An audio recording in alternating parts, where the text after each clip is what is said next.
Hi guys!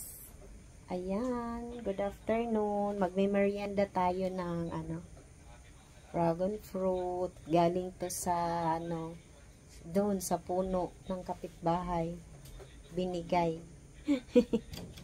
Dalawa to binigay, tapos na lang isa. Isa na lang yung Ganyan siya guys. Open natin.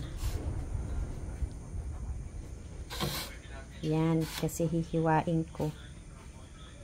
Yan.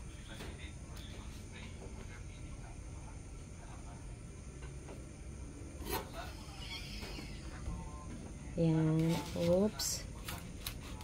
Yan. White siya, guys. Pero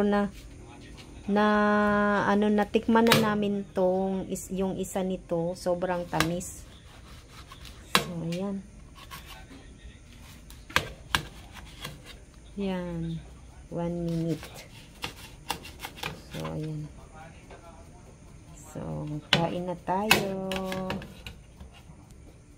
Ay. So, ayan na guys. Kain tayo.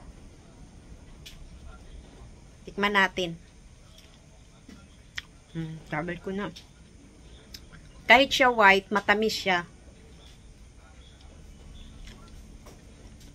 Sarap. Bye-bye.